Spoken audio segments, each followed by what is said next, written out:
George Kurian എക്സാലോജിക്കിന്റെ ഹർജിയിൽ വീണ വിജയന് കനത്ത തിരിച്ചടിയാനുണ്ടായിരിക്കുന്നതിന് ഈ SFIO അന്വേഷണം തടയണം എന്നാവശ്യപ്പെട്ടുള്ള വീണ വിജയന്റെയും എക്സാലോജിക്കിന്റെയും ഹർജിയാണ് കർണാടക ഹൈക്കോടതി ഇതിനകം തള്ളിക്കഴിഞ്ഞത്. എങ്ങനെ കാണുന്നു ഈ ഒരു സാഹചര്യത്തിൽ താങ്കൾ? ഹൈക്കോടതി വളരെ വ്യക്തമായിട്ട് പറഞ്ഞിരിക്കുന്നത് ഇതിന്റെ അകത്ത് നിയമവിരുദ്ധമായിട്ടുള്ള പ്രവർത്തനം നടത്തിയിട്ടുണ്ട് എന്നാണ്. മാത്രമല്ല, കഴിഞ്ഞ ദിവസത്തെ ഉത്തരവില് ഫൈനൽ ഉത്തരവ് വരെയും അറസ്റ്റ് ചെയ്യരുത് എന്ന് മാത്രമേ പറഞ്ഞിട്ടുള്ളൂ. അപ്പൊ അത്രമാത്രം സീരിയസ് ആയിട്ടുള്ള ഒരു കേസാണ് എന്നാണ് അതിന്റെ കാര്യത്തിൽ മനസ്സിലാകുന്നത്. ഇന്നത്തെ വിധിയിൽ അത് തള്ളിക്കളഞ്ഞിരിക്കുന്നു. അവരുടെ ഈ ഹർജി തന്നെ തള്ളിയിരിക്കുക.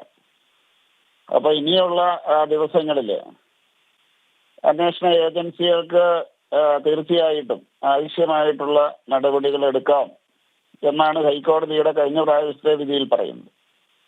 അപ്പൊ അതുകൊണ്ട് ഈ നിയമത്തെ കബളിപ്പിക്കുന്നു, അതുപോലെ ജനങ്ങളെ കബളിപ്പിക്കുന്നു, കോടതിയെ സമീപിച്ചുകൊണ്ട് രക്ഷപ്പെടാൻ ശ്രമിക്കുന്നു. ഇതൊന്നും സാധ്യമല്ല.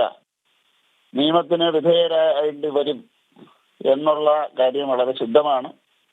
മുഖ്യമന്ത്രി നിയമസഭയിൽ പറഞ്ഞ കൈകള് ശുദ്ധമാണോ എന്നുള്ള കാര്യം തീർച്ചയായിട്ടും ഇപ്പോൾ വ്യക്തമാവുകയാണ്.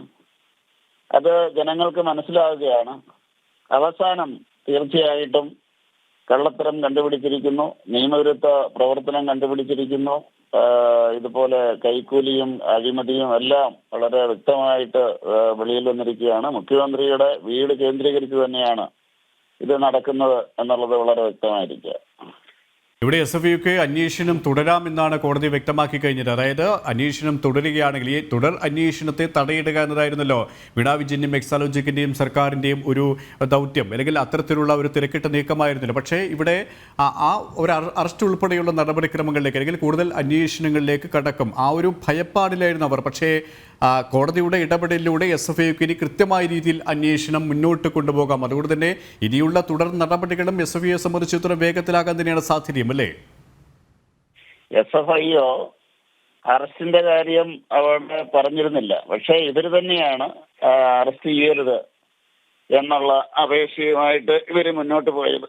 അപ്പൊ സ്വാഭാവികമായി ഇവർക്ക് ബോധ്യമുണ്ട് ഇവര് അറസ്റ്റ് ചെയ്യാൻ തക്കതായിട്ടുള്ള കുറ്റം ചെയ്തിട്ടുണ്ട് എന്ന് ബോധ്യമുള്ള കക്ഷികളാണ് കോടതിയിൽ ആവശ്യപ്പെട്ടത്. അപ്പൊ അതുകൊണ്ട് SFIOക്ക് ഇനി തീർച്ചയായിട്ടും ശക്തമായിട്ടുള്ള നടപടികൾ, തെളിവിന്റെ ഇതിലുള്ള ശക്തമായിട്ടുള്ള നടപടികൾ സ്വീകരിക്കാൻ SFIOക്ക് സാധിക്കും. വളരെ നന്ദി ജോർജ് കുര്യൻ, ഈ ഒരു സമയം ഞങ്ങളോട് സഹകരിച്ചതിന് വേണ്ടി.